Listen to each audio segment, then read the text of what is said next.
తెనుగోళ్ళు ఇచ్చిన శిల్పక పండ్లు తేనె మామిడి పండ్లు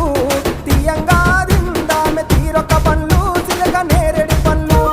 కాబోళ్ళు ఇచ్చిన మక్క కంకులు అవి పాల కంకులు కాల్చుకొని తిందాము కందికాయలు పచ్చి పల్లికాయలు గుజారి గుజారి మామిళ్ళ కిందో నల్ల మామిళ్ళ కింద కుసుమరోళ్ళేసిన కుందన బొమ్మ అది కుందన బొమ్మ